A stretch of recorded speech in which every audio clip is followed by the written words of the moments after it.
반갑습니다. 오늘은 그 한국사 14번째 시간, 제목으로는 고려의 6번째 주제가 되겠죠. 몽골의 침입과 그리고 원 간섭기에 대해서 살펴보도록 하겠습니다. 우리가 저번 시간에 살펴봤던 내용은 그 고려 전기의 대외관계에 대해서 살펴봤죠. 그래서 거란족의 침입과 여진족의 침입에 대해서 살펴봤다면, 오늘 배울 내용은 바로 13세기부터 발생한 몽골의 침입과 그 결과 맞이하게 된 원간섭기와 관련된 내용을 구체적으로 살펴보도록 하겠습니다. 그래서 첫 번째는 몽골의 침입 과정부터 살펴보도록 하겠습니다. 몽골의 침입 과정. 몽골은 너무나도 잘 알다시피 13세기 누구에 의해서, 테무친, 여러분들이 잘 알고 있는 칭기스칸이라고 불리는 이 테무친이라는 사람에 의해서 몽골족이 통일되게 되고, 이후 몽골은 급속하게 성장을 하게 되는 거죠. 몽골족이 급속하게 성장을 하게 되고, 이후 중국을 다스리고 있었던 이민족이었던, 그리고 이 이민족이 세웠던 나라인 금까지 정부를 하게 되고 서쪽으로 나가게 되면서 대제국을 갖다가 형성하게 되는 거죠. 이후 고려하고 이제 몽골이 첫 번째로 만나게 된 대표적인 사건이 무엇이냐, 바로 누가 집권하고 있을 때냐면 무신 집권기 중에서도 최충헌 집권기가 되겠죠. 최충헌 집권기에 처음으로 이 고려와 몽골군이 맞닥뜨리게 된 사건이 뭐냐, 이때 정세를 갖다 보면 지금 보다시피 고려라는 나라가 있고, 지금 보다시피 몽골족이 크게 성장을 하고 있는 이러한 모습이죠. 그래서 남쪽으로는 금을 정벌하여 대제국을 건설하고 서쪽으로까지도 이렇게 진출을 하고 있던 상황이더라. 그러던 중에 몽골에게 지배를 받고 있던 거란족이 있었는데, 이 거란족이 반란을 일으켜서 이때 몽골로부터 쫓기게 되는 사건이 발생을 하게 되는데, 이 거란족이 쫓기는 과정 속에 고려의 국경선까지 다다라 고려를 침입하려 하자 고려도 군대를 파견하여 이를 갖다 대응하게 됐던 거죠. 그래서 그곳이 어디냐, 바로 광동성이라는 곳입니다. 광동성이라는 곳인데, 여기서 바로 거란과 몽골과 고려군이 맞닥뜨리게 된 거죠. 이때 몽골군이 제안을 하죠. 우리에게 쌀 100가마니만 지원을 해주면 우리가 거란족을 갖다가 처리하겠다. 그에 따라서 어느 정도 고려군과 몽골군이 연합하여 바로 이 거란족을 갖다가 격퇴하게 되는데, 이 사건을 갖다가 뭐라 부르냐면 강동의 역이라고 부릅니다. 강동의 역이라 부르는데, 이 사건을 갖다가 바탕으로 해서 어느 정도, 즉 적어보면 고려와 몽골이 연합하여 거란을 갖다가 격퇴했던 사건이 발생을 하겠는데, 이거를 강동의 역이라고, 이를 바탕으로 해서 어느 정도 친선 관계를 갖다가 고려가 이 몽골과 친선 관계를 유지했다는 거죠. 사실 뭐 어느 정도의 조공을 갖다가 바치면서 이 몽골족들이 싸우는 모습을 보면 상당히 좀 압도당했겠죠, 그죠? 그래서 어느 정도의 조공을 바치면서 친선 관계를 유지를 했는데, 이후 이 몽골이 계속해서 더욱더 강성해지겠죠. 몽골이 더욱더 강성해지고 더욱더 힘이 세집니다. 그리고 최충헌 집권기 다음이 바로 최우 집권기로 넘어가자 몽골은 더욱더 많은 조공을 이제 요구를 하게 됩니다. 그러면서 무리한 조공을 갖다가 계속해서 요구했고, 특히 조공을 받으러 왔던 사신들이 이 최우라든지 이런 무신들을 상당히 무시를 했다고 합니다. 그러던 중에 어떤 일이 발발을 하게 되냐면, 사신 중에서 고려로 왔던 사신 중에 다시 몽골로 돌아가던 중에 이 사신이 피살당하는 사건이 발생하게 되는데 저고여라는 사신입니다. 이 저고여가 피살당하는 사건이 발발하게 되었고, 이것이 계기가 되어서 드디어 몽골이 직접적으로 침입하게 되는 계기가 되는 사건이 되었던 것이죠. 그래서 자, 다음 넘어가서 세 번째 몽골의 침입이 되겠습니다. 몽골의 침입. 자, 몽골은 뭐 여러 차례 침입합니다. 대표적으로 6차례 침입하게 되는데, 이 중에서 1, 2차에 걸쳐서 나누어서 대표적인 침입 과정을 갖다 한번 살펴보도록 하겠습니다. 먼저 1차 침입. 1차 침입 같은 경우는 보시다시피 1231년에 일어나게 되는데, 배경은 자, 몽골이 직접적으로 처음 쳐들어오게 된 배경은 조금 전에도 봤다시피 사신 저고여의 피살 사건. 배경은 저고여의 피살 사건이 원인이 되어서 쳐들어오게 됩니다.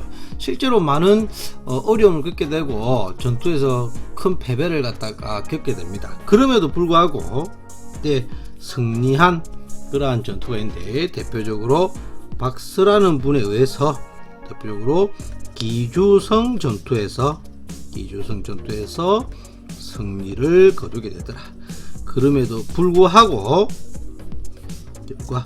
몽골과 강화를 갖다가 체결하게 됩니다. 이후 몽골은 우리나라의 다루가치를 갖다가 파견하여 간접적으로 내정 간섭을 하면서, 이를 바탕으로 몽골은 철수를 갖다가 하게 되는데, 그러나 다시 이 무신 정권은 항전을 다짐하면서 수도를 갖다가 몽골군이 침입하기 어려운 강화도로 천도를 하게 됩니다. 이에 몽골이 다시금 2차 침입을 갖다가 하게 되는데, 2차 침입 같은 경우는 1232년 이렇게 되겠죠. 조금 전에 살펴봤다시피 몽골이 침입하게 된 2차 침입하게 된 배경은 바로 강화도 천도가 배경이 되어서 2차 침입이 이루어지게 됩니다. 역시 또 커다란 어려움을 겪게 되지만, 그럼에도 불구하고 또 승리를 거둔 대표적인 전투가 있으니, 승리였던 김윤우라는 분이 처인 부국, 여러분들 향소 부국 들어봤죠? 이 처인 부국민들과 함께 결사항전을 하여 대표적인 승리를 거두게 되는데, 그 전투가 바로 처인성 전투가 되겠습니다. 처인성 전투. 원래는 처인 부국이라 했죠. 그런데 이때 커다란 승리를 거두었다 하여 이렇게 부국에서 성으로 이렇게 성격이 된 겁니다. 처인현으로 성격을 갖다가 하게 되는데, 어쨌든 이 처인성 전투에서 승리를 거두게 되더라. 그럼에도 불구하고 많은 피해를 갖다가 고려에 있게 되자 끝내 다시 몽골과 강화를 갖다가 체결하게 되더라. 그리고 끝내 수도를 갖다가 강화도에서 개경으로 환도하죠. 돌아온다고 개경으로 수도를 갖다가 환도를 하게 되고, 끝내 이를 바탕으로 무신 정권이 막을 내리게 되는 결정적인 계기가 되는 거죠. 그럼에도 불구하고 역시 또 이때 끝까지 항전했던 이러한 무신 집단인데, 그들이 바로 삼별초가 됩니다. 삼별초. 그래서 처음에 강화도, 그리고 그 다음에 진도, 그리고 제주도로 계속해서 이동을 하면서 항전을 했지만 끝내는 진압되게 되고, 이제 우리 고려는 이제 원간습기로 나가게 되는 겁니다. 그래서 두 번째 주제인 첫 번째는 몽골의 침입 과정에 대해서 봤다면, 두 번째는 원간습기에 대해서 살펴보도록 합시다.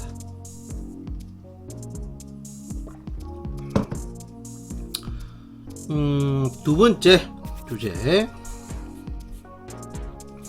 원간석기가 되겠죠. 두 번째 원간석기. 원간석기 시대에는 구체적으로 어떠한 간섭을 받았느냐, 이 부분을 갖다가 살펴보게 되는데, 첫 번째 이때 왕들을 갖다 한번 살펴보면, 왕을 충렬왕, 그죠? 그 다음이 충선왕, 충선, 충숙, 충해, 충목, 그 다음에 충정, 이런 식으로 해줍니다. 충렬왕, 충선왕, 충숙왕, 충해왕, 충목왕, 충정왕. 보다시피 왕의 칭호가 보다시피 왕이라는 글자 앞에 충자를 갖다가 붙이게 됐고, 또한 조와 종으로 끝나던 명칭이 왕이라는 이러한 호칭을 갖다가 쓰게 된 거죠. 그래서 왕실의 호칭과 첫 번째 원간석기, 왕실의 호칭과 그리고 여러 가지 관제가 격하당하더라. 그래서 낮아졌다는 거죠. 우리나라가 이제 제후국의 수준으로 원나라를 갖다가 모시는 그러한 수준의 왕의 칭호와 관제, 관리들의 격도 낮추어지게 되어 국왕의 묘호라고 하죠. 그래서 국왕의 묘호에 충자를 갖다가 사용을 하게 되고, 또한 우리나라가 이성 6부 시스템이었죠. 근데 일부 사사로 이런 것들이 격화되게 됩니다. 그래서 이런 것들이 격화되었더라. 두 번째, 우리나라의 영토가 축소되게 됩니다. 어느 정도의 영토를 갖다가 상실하게 되더라. 영토를 갖다가 상실하게 되는데, 이때 몽골이 직접 우리나라의 지역의 일부 지역을 갖다가 다스리게 됩니다. 그래서 자기들이 직접 다스리기 위해서 설치했던 기구인데, 대표적으로 쌍성 총관부를 갖다가 설치하여 철령 이북의 영토를 자기들이 직접 다스리고, 또한 동령부란 거를 갖다가 설치하여 자비령 이북의 자비령 이북의 지역을 자기들이 직접 다스립니다. 자비령은 서경 지역이 되는데 서경은 평양이 되겠죠. 그래서 평양 이북의 지역을 자신들이 직접 다스리게 되고, 또한 탐나 총관부란 것을 설치하여, 탐나 총관부는 어딘지 아시겠죠? 제주도가 됩니다. 여기를 직접 다스리게 됩니다. 그래서 지도를 또 한번 그려보면 여기에 탐나 총관부, 먼저 철령이 좀 있습니다. 그래서 철령이 있다면 이 북쪽 지역을 여기에다가 쌍성 총관부를 갖다가 설치하여 자신들이 직접 다스리고, 이쪽이 서경 지역이 되겠죠. 서경 이북 지역에 동령부를 갖다가 설치하여 본인들이 직접 다스립니다. 그리고 조금 전에 봤다시피 제주도에는 탐나 총관부를 갖다가 설치하여 제주도를 갖다가 직접 다스리게 되는데, 동령부나 쌍성 총관부 같은 경우는 국경선에 인접하여 지리적으로 매우 중요한 곳이었기 때문에 자기들이 직접 다스렸겠죠. 그런데 탐나 총관부는 왜 설치했느냐? 우리나라에서 말이 제일 많이 기르는 곳이 제주도죠. 그래서 이 자기들의 주요 이동 교통 수단이자 여러 가지 활용 수단이 되는 말을 갖다가 직접적으로 공급받는 가장 중요한 곳이라 생각하여 제주도를 갖다가 자기들이 직접 다스리게 됩니다. 세 번째, 또한테 구체적으로 원간섭기 어떠한 간섭이 있었느냐? 일본 원정에 고려군이나 고려인들이 동원되게 되는 거죠. 그래서 일본 원정에 동원당하더라. 그래서 이때 보시면 몽골은 여러분들 잘 알다시피 내륙 지역에 위치해 있어서 수륙 그리고 해전에 약했죠. 일본에 왜 원정을 떠나게 되느냐? 이때 일본은 가마쿠라 막부죠. 이때 몽골이 가마쿠라 막부에 조공을 요구했는데 이 가마쿠라 막부가 이를 거부합니다. 이에 몽골이 직접 이제 일본을 갖다 정벌하러 떠나게 되는데, 이때 배를 갖다가 만들거나 배를 갖다가 운영을 하거나 이럴 때 고려군이 동원이 되는데 2차에 걸쳐서 일본을 갖다가 침략하게 되는데, 이때 일본을 갖다가 정벌하기 위해서 설치했던, 고려 내에 설치했던 기구가 있습니다. 그게 바로 뭐냐? 정동행성이라는 기구입니다. 정동행성을 설치하여 일본 원정에 동원하게 된 거죠. 동쪽을 정벌하기 위해서 설치한 기구다, 이렇게 보시면 되는데, 이게 실제로 일본 원정에 여러분들 잘 아다시피 2차례 태풍으로 인해서 실패하죠. 그러면 실패했으면 이 기구를 갖다가 없애야 되는데, 그러지 않고 고려를 갖다가 내정 간섭하는 기구로 계속해서 존재하게 되더라. 네 번째, 또한 우리나라가 부마국 체제가 성립하게 되더라. 부마국 체제가 성립하게 됐다. 여기서 말하는 부마국이란 것은 사위라는 뜻이죠. 그래서 우리나라가 이제 사위의 나라가 되어 원나라 공주와 우리나라 왕이 결혼하는 이러한 시스템이 형성되었다는 겁니다. 그 외에도 다섯 번째, 많은 금, 은, 보화라든지 매 이런 것까지, 그 외에도 공녀까지 수탈을 갖다가 당하게 되고, 또 보면 구체적으로 다루 가치를